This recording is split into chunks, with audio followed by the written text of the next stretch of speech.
दोस्तों, आज हम एक्सप्लेन करने वाले हैं ताज़ा खबर सीजन 1 को। चलिए कहानी शुरू करते हैं। तो एपिसोड 1 की शुरुआत में हम देखते हैं मुंबई का रहने वाला वसंत गावड़े उर्फ वस्या अब गरीबी से निकलकर बहुत बड़ा आदमी बन गया है। वसंत उसी शौचालय में जाता है जहां वह कभी काम किया करता था और वसंत के शौचालय में घुसते ही उसे आवाज आती है कि यह शौचालय तेरे बाप का है क्या? वसंत कहता है, ये मेरे बाप का नहीं, मेरा शौचालय है। इसके बाद शुरू होती है असली कहानी, जिसमें हम देखेंगे वसंत गावड़े के गरीब से अमीर बनने तक का सफर। असल में वसंत का काम होता है शौचालय में बैठकर वहां आने वाले लोगों से पैसा लेना। एक दिन जब वह ऐसे बैठे बैठे सो रहा होता है, तब एक लड़का आकर उसे बताता है कि वसंत उठ, तेरे घर पर लफड़ा हो गया है। घर जाकर वसंत देखता है कि उसके बाबा उसकी आई को पीट रहे थे, क्योंकि वसंत की आई जिसके घर साफ सफाई करने का काम करती थी, वहाँ से उन्होंने 800,000 चुरा लिए थे। वह अपने मालिक से कहती है कि आज बैठे का बर्थडे है, मुझे उसके लिए केक और शर्ट खरीदना था, इसलिए मैंने बिना पूछे पैसे निकाल लिए थे। मैं अगले महीने की पगार आते ही पैसे वापस रखने वाली थी। यह देखकर वसंत शौचालय के डोर में इकट्ठा किए सारे पैसे लाकर उस आदमी को दे देता है और उससे मिन्नतें करता है कि उसकी माँ को काम से न निकाले। अगले सीन में हम वसंत और उसकी आई को बातें करते हुए देखते। आई वसंत से कहती है कि लोगों का अच्छा समय ज्यादा दिन तक नहीं टिकता, तो हमारा बुरा समय कितने ही दिन टिकेगा। इससे हमें पता लगता है कि उनकी आर्थिक स्थिति बेहद ही खराब है और वस्य अपनी माँ से बहुत क्लोज भी है, हालांकि कि उसके अपने बाबा से बिल्कुल भी नहीं बनती। फिर हम वसंत के दो दोस्त पीटर और महबूब भाई को देखते हैं। वसंत पीटर की शॉप से मधु के लिए स्वीट कॉर्न शॉप लेकर उससे मिलने जाता है। मधुबाला उर्फ मधु दरअसल रेड लाइट एरिया की एक वेश्या होती है, जो कि वसंत की गर्लफ्रेंड थी। वसंत डेली उसके पास तो जाता है, लेकिन कुछ करता नहीं, क्योंकि वह उससे सच्चा प्यार करता था। वो चाहता था कि मधु को कोठे से निकालकर उसे एक बेहतर जिंदगी दे। आप दोनों कुछ देर बातचीत करते हैं। फिर मधु वसंत को पैसे देकर कहती है कि ये ले, इससे अपने लिए तू बर्थडे गिफ्ट खरीद लेना। थोड़ी देर बाद कोठे की मालकिन आप वसंत से कह दे है कि शेट्टी आता ही होगा, अब तू यहाँ से चला जा। वसंत जिस शौचालय में काम करता था वो भी आपका ही था। फिर जब वसंत कोठे से निकल रहा होता है, तभी शेट्टी उससे टकराता है। शेट्टी कोठा चलाने वाली आपको कुछ रुपए उधार देता है, जिसे आप वसंत को दे देती हैं। यहाँ हमें देखकर समझ आता है कि वसंत और शेट्टी दोनों एक दूसरे से चिढ़ते हैं, क्योंकि वसंत को ये बिल्कुल भी पसंद नहीं था कि मधु शेट्टी के साथ हुए बात करें। शेठ के बैकग्राउंड की, तो वो एक गुंडा है जिसका कुछ छोटे मोटे मंत्रियों के साथ कनेक्शन है। जब वसंत शेट्टी की कार के पास से गुजर रहा होता है, तब शेट्टी वसंत को जलील करने के लिए जेब से 500 का नोट निकालता है और उसे रखने को कहता है। उस समय मधु भी शेट्टी के बगल में उसके कार में बैठी होती है। फिर शेट्टी मधु को अपने साथ लेकर चला जाता है। अब घर जाते समय वसंत को शौचालय के बाहर भीड़ खड़ी दिखाई देती है। जब वो अंदर जाकर देखता है तो एक औरत शौचालय के अंदर बेहोश पड़ी होती है। ऐसे में कोई भी उसे बाहर निकालने को तैयार नहीं था। तब वसंत उसे बाहर निकालता है और उसके हाथ पर लगी गंदगी भी साफ करता है। इतना ही नहीं, वो उसे कुछ पैसे भी दे देता है। तब वो बुजुर्ग औरत अपने हाथ से एक कंगन निकालकर वसंत को देती है और कहते हैं कि तुम्हें भी सब कुछ वक्त से पहले ही मिल जाएगा। फिर वसंत घर जाने लगता है। तब दो लोग बाइक पर बैठे उसका पीछा करने लगते हैं और उसे पकड़ लेते हैं। असल में इन आदमियों को सेठी ने भेजा था। वो वसंत की जम के पिटाई करते हैं और उससे शेट्टी ने दिए सारे पैसे लेकर रफू चक्कर हो जाते हैं। इसके बाद वसंत अपने घर आ जाता है, लेकिन वहाँ भी उसे चैन नहीं मिलता। उसके बाबा रोज की तरह उसे नकारा होने का ताना मारते हैं। फिर रात को सोते समय वह अपने फोन पर खबरदार नाम का न्यूज ऐप अपडेट करने लगता है और उस ऐप को अपडेट करते करते ही उसकी आंख लग जाती है।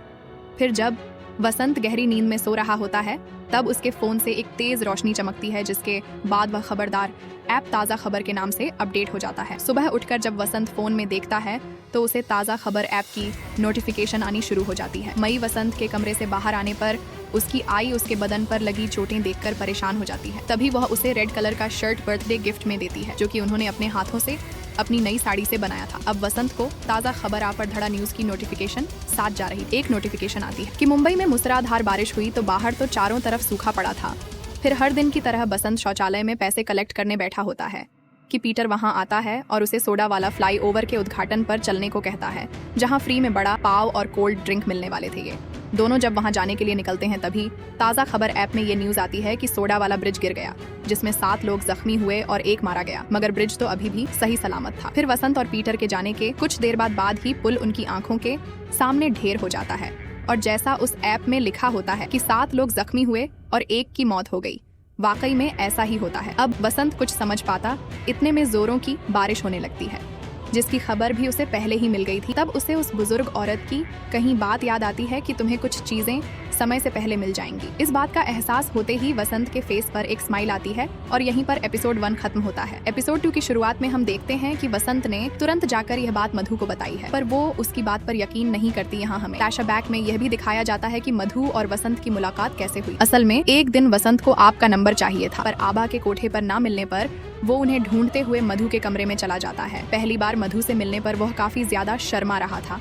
वहीं बात करें मधु की तो वो धंधा करने के साथ साथ अपना एक ब्यूटिक भी चलाती थी जिसका नाम था मधु कृष्ण। खैर प्रेजेंट में वसंत मधु को उस ऐप में वो न्यूज दिखाने की कोशिश करता है, पर वो न्यूज मधु को दिखाई नहीं देती। यहाँ इतना तो साफ था कि फ्यूचर में होने वाली घटना की न्यूज सिर्फ वसंत के लिए थी और उसी को दिखाई देती थी। फिर जाते हुए मधु उसे कहती है कि इन सब चक्कर को छोड़ और शेट्टी के पैसे लौटाने की सोच। उसी समय वसंत को न्यूज मिलती है कि शेट्टी नवनिर्माण पार्टी छोड़कर कोई और दूसरी पार्टी ज्वाइन करने वाला है। फिर जब वसंत अपनी गली से गुजर रहा होता है तो उसे सुनने में आता है कि शेट्टी ने पार्टी बदल ली है। जिसके बाद रात को वसंत एक जख्मी आदमी को हॉस्पिटल लेकर जाता है। वहीं दूसरी तरफ आप लगातार वसंत को कॉल कर रही थी, मगर वह हॉस्पिटल में होने के कारण फोन पर ध्यान नहीं दे पाता। तब शेट्टी आपसे कहता है कि लगता है वो तेरा मेरा आदमी मेरे पैसे लेकर भाग गया। अगर कल तक मेरे पैसे वापस नहीं मिले तो वह जिंदा नहीं बचेगा। फिर वसंत डॉक्टर को देख उसे कहता है कि आज रात आप जो ऑक्सीजन के सिलेंडर्स मंगवाने वाले हो उन्हें माल रोड की बजाय किसी और रास्ते से मंगवाना, क्योंकि आज वहाँ भयंकर जाम लगने वाला है और आज रात लाइट भी जाने वाली है।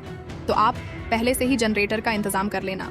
यहाँ डॉक्टर सोचता है कि कैसा बेवकूफ लड़का है, कुछ भी बकवास किए जा रहा है, लेकिन वसंत ने तो ये सब न्यूज में देख लिया था। फिर यही बात वसंत अपने दोस्त पीटर को भी समझाता है, पर वो भी वसंत पर भरोसा नहीं करता। अगले ही पल वसंत को न्यूज आती है कि चोर बाजार में किसी रॉयल एंटिक नाम की शॉप पर एक फूलदार से सोना निकला है, और यह भी कि वह कस्टमर जिसने फूलदान खरीदा उसने उसे 5,000 में खरीदकर 9 लाख में बेचा है। तब पीटर वसंत से पूछता है कि यह सब खबरें तुझे कितनी देर पहले मिलती है। वसंत कहता है कि फ्लाईओवर की खबर मुझे 1 घंटे पहले मिली थी और बारिश के 6 घंटे पहले। वैसे इन खबरों के मिलने का कोई भी फिक्स टाइम नहीं होता। अब अगले दिन वसंत और पीटर उस शॉप पर उस फूलदान को खरीदने चले जाते हैं। हालांकि वहाँ उन्हें पता लगता है कि उस शॉप का नाम रॉयल एंटीक नहीं बल्कि गोयल एंटीक है। यह कंफ्यूजन इसलिए हुआ था क्योंकि वसंत के फोन की स्क्रीन टूटी हुई थी। फिर जब वो लोग उस फ्लावर पोर्ट की प्राइस पूछते हैं तो दुकानदार उन्हें 2 लाख बताता है। तभी पीटर उसे वापस रखने जाता है, लेकिन उसके हाथ से वो फ्लावर पोर्ट फिसलकर टूट जाता है। यह देखकर दोनों घबराकर उस दुकान से ही भाग जाते हैं। इसके बाद वहाँ एक फॉरनर आता है जिसे दुकानदार फ्लावर पोर्ट की कीमत 5,000 बताकर बेच देता है, क्योंकि वो तो अब डिफेक्टिव हो गया था। यानी कि वो न्यूज भी देखा जाए तो सच ही थी। फिर अगली न्यूज वसंत को मिलती है कि मनीष भोसले नाम के आदमी ने गेम शो में सही जवाब देकर 1 करोड़ की धनराशि जीती है। इस पर पीटर उसे कहता है कि मैं मनीष भोसले को जानता हूँ। ये खबर देख वसंत मनीष को कॉल करता है, जो कि उसकी बीवी उठाती है। वसंत कहता है कि मैं 1 करोड़ वाले सवाल का जवाब जानता हूँ, बदले में मुझे 30 लाख रुपए देने होंगे। साथ ही साथ मधु भी वसंत को कॉल पर कहती है कि कुछ दिनों के लिए तू कहीं छुप जा, चिट्टी तुझे ढूंढ रहा है। इसके बाद मनीष की बीवी वैनिटी वैन में आकर उसके हाथ में टी लिखी हुई चीट थमा देती है, जो कि उसे वसंत ने बताया था। अब कहानी में छोटा सा ट्विस्ट आता है, क्योंकि 1 करोड़ के सवाल में 2 ऑप्शंस ऐसे ही थे जो टी से शुरू हो रहे थे। सभी अपनी सांसें थामे बैठे होते हैं कि सही जवाब क्या होगा। यहीं पर एपिसोड 2 खत्म होता है। वहीं वसंत और पीटर बहुत खुश होते हैं, क्योंकि वसंत को लग रहा था कि वो इन्हीं 30 लाख में से सिट्टी का उधार चुका देगा। इसके बाद वो पीकर मधु के पास जाता है और उसे कहता है कि मैं बहुत ही जल्द तुझे यहाँ से निकाल लूंगा। फिर वह घर जाकर अपनी आई के पैरों के पास सर रखकर सो जाता है। फिर अगले दिन सुबह वह मोबाइल शॉप पर जाकर अपने फोन की स्क्रीन रिपेयर करवाता है, जिसके बाद मनीष और मनीष की बीवी वसंत के पास आते हैं और वसंत उनसे RS 30 लाख का हिस्सा मांगता है। लेकिन यहाँ तो मिसेस भोसले अपनी बात से मुक जाती है और वसंत से कहती है कि उस सवाल के तो 2 जवाब टी से शुरू हो रहे थे। गलत जवाब देने पर मनीष हार भी सकता था, इसलिए अब हम तुम्हें एक भी फूटी कौड़ी नहीं देंगे। इस पर बहस कुछ ज्यादा ही लंबी खींच जाती है और मिसेस भोसले वसंत को एक जोरदार तमाचा जड़ के चली जाती है। इसके बाद वसंत शौचालय में परेशान बैठा होता है। तभी वहाँ 2 लोग वसूली करने आते हैं। अब यहाँ उन लोगों में और वसंत में हाथापाई होने लगती है, लेकिन पीटर और बाकी इलाके वाले आकर वसंत को उनके हाथों से छुड़ा लेते हैं। फिर मधु वसंत को आकर बताती है कि तूने बिल्कुल सच कहा था, वो बैंक जिसमें मेरे और कुछ और लड़कियों के पैसे थे वो कंगाल हो गई और हम सबके पैसे डूब गए। तभी महबूब भाई भी उससे कहते हैं कि मैंने तुझ पर यकीन न करके गलती कर दी। जहाँ मैं खाना लेकर गया था वहाँ आग लग गई। बड़ी मुश्किल से मैं जान बचाकर वापस आया हूँ। अब जो समोसे और कीमा पाव बचा है मैं इनका क्या करूँ? मेरा तो भारी नुकसान हो जाएगा।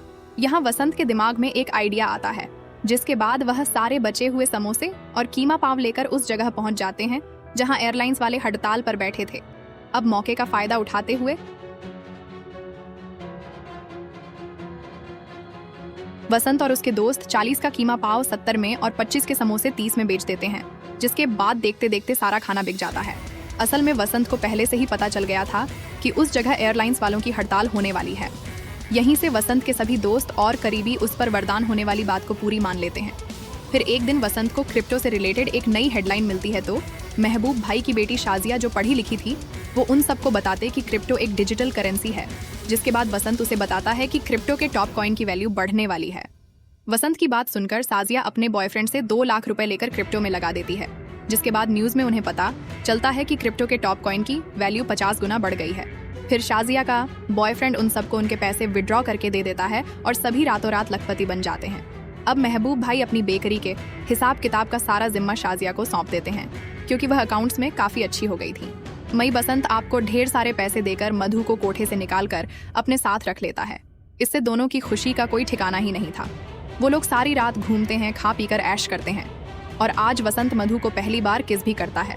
बात करें सिट्टी की तो उसे इलेक्शन में सीट मिल जाती है, पर जब उसे आपसे मधु के बारे में मालूम चलता है तो वह गुस्से से लाल हो जाता है। इसके बाद यहाँ वसंत क्रिकेट मैच पर 500 रुपए का सट्टा लगाकर जीत जाता है। यहीं पर एपिसोड 3 खत्म होता है। एपिसोड 4 की शुरुआत वसंत के बचपन से होती है, जब उसकी आय किसी औरत के घर पर काम कर रही होती है। तभी वह उनके घर के टीवी में मैच देख रहा होता है। फिर प्रेजेंट में वर्ल्ड कप की शुरुआत हो जाती है और वसंत वरदान नाम से लगातार कई मैचों पर सट्टा लगाकर जीतता जाता है। अगले सीन में वसंत मधु को शॉपिंग करवाने एक मॉल लेकर जाता है और वहाँ एक बैग की प्राइस पूछने पर सेल्समैन वसंत का हुलिया देखकर कहता है कि यह बैग आप बस दूर से ही देखो, इसको खरीदने की मत सोचो। ये सुनकर वसंत को गुस्सा आता है और वह मॉल के वॉचमैन को बुलाकर कहता है कि तुझे इस दुकान में जो भी पसंद आए वो तू खरीद सकता है, इसका बिल मैं चुकाऊंगा। तब वॉचमैन जो चीज पसंद करता है उसकी कीमत 30,000 रुपए होती है, जो वसंत सीधा उस सेल्समैन के मुंह पर मारता है। इतना ही नहीं, वो सेल्समैन से यह भी कहता है कि ऐसे ही 4 और पैक कर दें। अब देखते देखते वसंत पूरे दुकान को खरीद लेता है और सारा सामान मॉल के एम्प्लॉयज में बांट देता है। फिर एंड में एक शर्ट बच जाती है, जिसे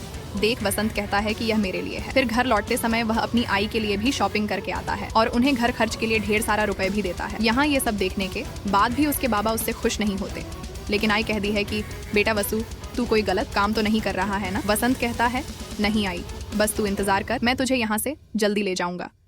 फिर हम देखते हैं कि वसंत और उसकी पलटन 5 स्टार होटल में खाना खा रही है। तभी वसंत को नोटिफिकेशन आता है मुंबई में प्रॉपर्टी के रेट्स गिरे हैं। इसके बाद वसंत उस जगह जाता है जहाँ उसकी आई काम करती थी। वह मकान मालिक से कहता है कि आज से आई यहाँ काम नहीं करेगी और मैं आपका बंगला खरीदना चाहता हूँ। इस पर मकान मालिक वसंत को माँ बहन की गाली देते हुए कहता है कि तू अगर सारे जहाँ का पैसा भी यहाँ लाकर दे दे तो भी मैं इस बंगले को नहीं बेचूंगा, क्योंकि ये बंगला मेरी बीवी का है।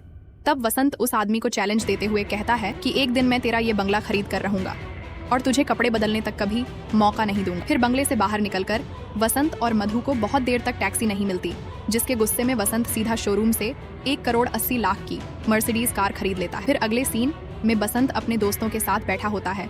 तभी उसे किसी फैक्ट्री में आग लगने की न्यूज मिलती है, जिसमें 9 लोग घायल हो गए थे। महबूब भाई कहते हैं कि क्यों ना हम उन लोगों को बताकर उन्हें उस हादसे से बचा लें, लेकिन वसंत कहता है कि यह हमारा काम नहीं है, जो देखकर महबूब भाई को भी सही नहीं लगता। खैर, जब वसंत बहुत दिनों के बाद अपने घर जाता है तो देखता है कि उसके बाबा जल गए हैं। वसंत के बाबा को उसकी यह 2 नंबर की कमाई बिल्कुल पसंद नहीं थी और वह खुद ही अपना टायर फैक्ट्री में काम करके पेट पाल रहे थे। जिसके बाद एक दिन उस फैक्ट्री में यह हादसा हुआ जिससे उनकी बॉडी जल गई। असल में ये वही हाथ था जिसकी वसंत को न्यूज मिली थी। फिर वसंत बाबा को अपने साथ चलने को कहता है, पर उल्टा उसके और उसके बाबा के बीच कहासुनी हो जाती है और वसंत नाराज होकर घर वापस जाने लगता है। फिर बाहर जाकर वह अपनी कार में बैठकर पागलों की तरह चिल्लाता है, क्योंकि आज उसके पास सब होने के बावजूद उसके बाबा उससे खुश नहीं थे। इसके बाद हम देखते कि महबूब भाई गरीबों में खाना बांट रहे हैं। वहीं मधु कोठे की सभी लड़की और आपको गिफ्ट देती, क्योंकि मधु ही मेरी लॉटरी है। तब आप वसंत से कहते हैं कि आजकल तू बहुत बैटिंग कर रहा है, चल मैं तुझे बड़ी बैटिंग टेबल दिखाती हूँ। इसके बाद आप वसंत को किस्मत भाई नाम के डीलर से मिलवाती है, जो कि बड़ी बड़ी बैटिंग लगाने में माहिर था। वहीं इस बात की खबर आप शेट्टी को भी दे देती है। फिर वसंत ऑस्ट्रेलिया पर 1 करोड़ का सट्टा लगाकर जीत जाता है और यहाँ से वसंत की जिंदगी में थोड़े उतार चढ़ाव शुरू हो जाते हैं, क्योंकि पुलिस उसे पकड़ लेती है। अब यहाँ ये न्यूज उसे पुलिस की जीप में बैठने के बाद मिलती है कि पुलिस ने बैटिंग करवाने वालों को किया गिरफ्तार। यहीं पर एपिसोड 4 खत्म होता है। एपिसोड 5 की शुरुआत भी वसंत और पीटर के बचपन से होती है, जहाँ दोनों शाजिया की बेकरी के सामने खड़े होते हैं। वसंत कहता है कि यार मुझे पफ खाना है, तो पीटर कहता है कि यार हमारे पास पैसे नहीं है, चल पॉकेट मारते हैं। तब महबूब भाई उन्हें किसी का पस मारते हुए देख लेते हैं और उनके पास आकर उन्हें पफ खिलाते हैं। साथ ही वह समझाते हैं कि आज के बाद वो चोरी ना करें।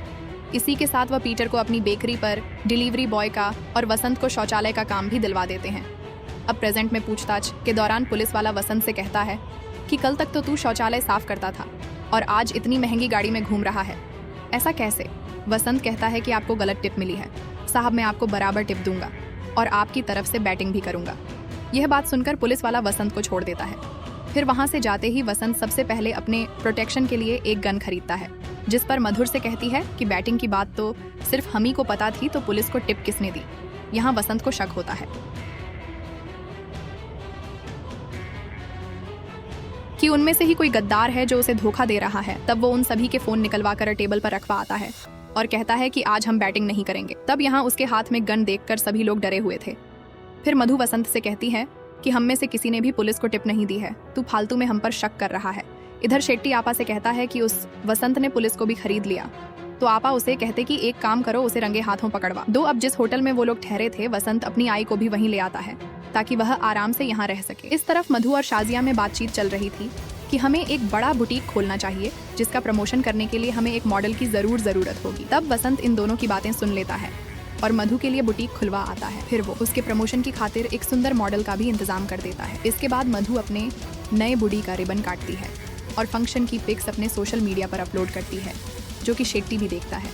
या शेट्टी के दिमाग में एक शैतानी आइडिया चल रहा था और वो डेप्यूटी सीएम बनने का उम्मीदवार था, जिसके चलते वह अपनी पावर का इस्तेमाल करके कुछ ऑफिसर्स को वसंत के पीछे लगा देता है। वो चाहता था कि वसंत सट्टा लगाते हुए रंगे हाथों पकड़ा जाए। फिर सीन शिफ्ट होता है मधु और वसंत पर। वसंत की जेब में रिंग थी, वो मधु को प्रपोज करने वाला था और जब दोनों एक दूसरे को किस करने वाले होते हैं कि शेट्टी मधु को कॉल करके उनका सारा मजा किरकिरा कर देता है। यहाँ शेट्टी जानता था कि वसंत भी मधु के साथ ही होगा, इसलिए वो उसे सुनाते हुए मधु से कहता है कि मैंने पुलिस को वसंत की टिप दी थी, अब देख तू उसका क्या हाल करता हूँ मैं। जिस पर वसंत यह बात सुनकर बहुत गुस्से में आ जाता है। तभी वसंत को यह न्यूज मिलती है कि ऑस्ट्रेलिया ने टोस्ट जीतकर बैटिंग करने का डिसीजन लिया है। फिर अगले दिन से मैच स्टार्ट हो जाता है और वसंत को मालूम था कि उस पर रखी जा रही होगी, तो वो बिना कुछ सोचे समझे ऑस्ट्रेलिया पर दाव लगाना शुरू करता है। ये देख सब लोग हैरान हो जाते हैं कि आखिर वसंत को क्या हो गया है, वो ऐसा क्यों कर रहा है। असल में वो जानबूझकर कुछ बैट्स हार रहा था ताकि कोई उसे ट्रैक ना कर पाए। साथ ही वो इंस्पेक्टर राठौर को भी कॉल करके ऑस्ट्रेलिया पर बैट लगाने को कहता है। ये इंस्पेक्टर राठौर वही है जिन्होंने वसंत को अरेस्ट किया था।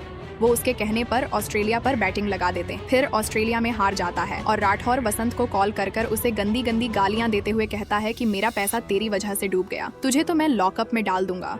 इस पर वसंत कहता है कि मैं तो बस गैस करता हूँ, और रही बात जेल में डालने की, तो मेरे पास भी आपकी कॉल रिकॉर्डिंग है जिसमें साफ सुनाई दे रहा है कि आप बैटिंग कर रहे थे। तब राठौर कहता कि तेरी हिम्मत कैसे हुई मुझे ब्लैकमेल करने की। वसंत कहता कि मैं तो बस एक क्रिमिनल को ब्लैकमेल कर रहा हूँ और मैं कोई फिक्सर नहीं हूँ, मेरा काम बस गैस करना है। इतना कहने के बाद वसंत जोर जोर से हंसने लगता है। उसकी हंसी राठौर के बगल में बैठा शेट्टी भी सुनता है और राठौर पर भड़क जाता है। यानी वसंत को कहीं ना कहीं अंदाजा लग गया था कि उस पर नजर रखी जा रही है। यहीं पर एपिसोड 5 खत्म होता है। एपिसोड 6 की शुरुआत में हम देखते हैं कि नन्हे वसंत को उसकी आई जादू और चमत्कार में फर्क समझा रही है। आई कहते कि जादू धोखे से होता है और वही चमत्कार यकीन से। फिर वसंत के बाबा घर आते हैं, जो आज भी नौकरी ना मिलने के कारण काफी परेशान थे। हालांकि वो वसंत के लिए खिलौने वाली गन लाए थे। वो निराश होकर वसंत को टवेगन देते हुए कहते हैं कि बड़ा होकर सबको ठोक देना। अब प्रेजेंट में राठौर कुछ ऑफिसर के साथ वसंत के साथियों की लोकेशन पर रेड मारता है, लेकिन उनके हाथ में कुछ नहीं लगता। इस बात की खबर वो जाकर शेट्टी को भी देता है।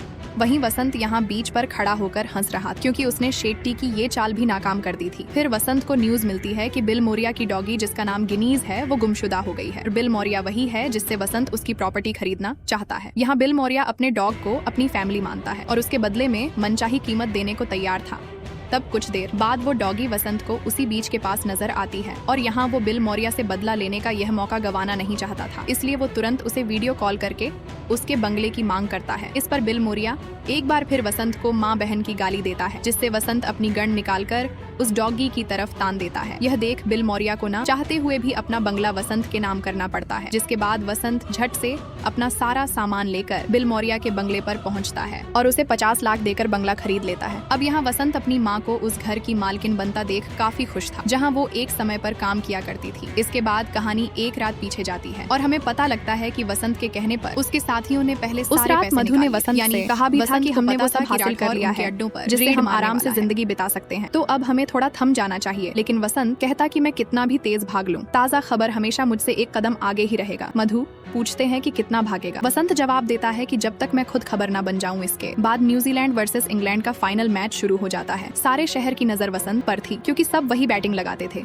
जहां वसंत लगाता था। इस बार भी वह चालाकी से न्यूजीलैंड पर बैटिंग लगाता है ताकि उसे देखकर लोग भी अंधाधुन न्यूजीलैंड पर बैटिंग लगा दें। तब किस्मत भाई भी न्यूजीलैंड पर अपना सारा पैसा लगा देते हैं। फिर शाजिया वसंत से कहती है कि हम पहले ही 20 करोड़ लगा चुके हैं, अब हमारे पास केवल 5 करोड़ बचे हैं। इस पर वसंत उन 5 करोड़ को अपनी आय के नाम से इंग्लैंड पर लगा देता है। अब यहाँ पर आता है कहानी में ट्विस्ट, क्योंकि इंग्लैंड पर लगाया वसंत का 5 करोड़ रुपए सीधा 500 करोड़ हो जाता है। वही जितने भी लोगों ने न्यूजीलैंड पर पैसे लगाए थे वो सबके पैसे डूब जाते हैं, क्योंकि न्यूजीलैंड मैच हार गई थी और इसी चक्कर में कई लोग तो दिवालिया भी हो जाते हैं। यहाँ वसंत ने बस सबका ध्यान बटा के लिए न्यूजीलैंड पर 20 करोड़ लगाए थे और फिर एंड में इंग्लैंड पर 5 करोड़ लगाकर उसने पूरा गेम ही पलट दिया। ये उसकी लाइफ की सबसे बड़ी बैट थी, जो कि वह जीत चुका था। वसंत अपने दोस्तों से कहता है कि मेरे डिसीजन पर कभी भी शक मत करना, मैं बैटिंग की दुनिया का बेताज बादशाह हूँ। जिसके बाद देखते देखते वसंत शहर की फेमस पर्सनैलिटी बन जाता है और वसंत से जुड़े सारे लोगों ने भी अपना मनचाहा मुकाम हासिल कर लिया था।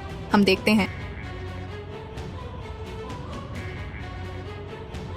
कि शाजिया का अमेरिका की किसी यूनिवर्सिटी में एडमिशन हो गया है और मधु का बुटीक जोरों शोरों से चल रहा है। वही शेट्टी भी अब डेप्यूटी सीएम बन चुका है। इसके बाद वसंत ने न्यू ईयर की पार्टी रखी होती है, जिसमें उसके दोस्त महबूब भाई और पीटर भी आए होते हैं यहाँ वसंत को देखने। पर ऐसा मालूम होता है कि उसके अंदर काफी सारा ईगो आ गया है। तभी वसंत को ताज़ा खबर मिलती है कि MMS कांड के चलते डेप्यूटी सीएम शेट्टी और मधु चर्चा में है। तब वसंत को शक होता है कि मधु कहीं उसे धोखा तो नहीं दे रही। उसी समय शेट्टी भी वहाँ पार्टी में आता है और वसंत से कहता है कि मधु तब से मेरे बिस्तर में है जब तू बच्चा था। फिर वो जानबूझकर अपने शू पर विस्की गिराकर उसे साफ करने अपने नौकर को बुलाता है, जो कि वसंत के ही बाबा थे। वसंत अपने बाबा को समझाता है कि वो ऐसा ना करे, पर वो उसकी बात नहीं सुनते और जूता साफ करके चले जाते हैं। तब गुस्से में आकर वसंत उस प्रमोशन वाली मॉडल को किस कर देता है, जिसे देख मधु से थप्पड़ मार देती है। यहाँ वसंत मधु को बहुत भला बुरा सुनाता है और मधु से कहती है कि तेरा वरदान ही तेरे लिए श्राप बन गया है। फिर महबूब भाई और पीटर मधु को शांत करके वहाँ से ले जा लेते हैं। वहीं वसंत पार्टी में आए सभी मेहमानों को भगाकर अकेला बैठ जाता है। उसी समय उसकी आई आती है और कहते कि तू बिल्कुल अपने बाप पर गया है। उसे भी कभी दारू और खुशी हजम नहीं हुई, मगर तेरा बाप जैसा भी है। उसकी एक खास बात है कि वह शुरू से जैसा था अब भी वैसा ही है, वो कभी बदला नहीं। इसके बाद मधु भी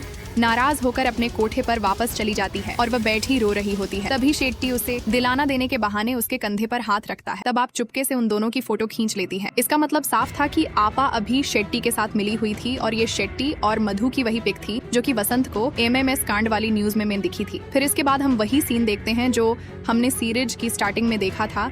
वसंत अपने शौचालय में आकर सीधा पेशाब करने लगता है और पैसा कलेक्ट करने वाला लड़का उस पर चिल्लाता है।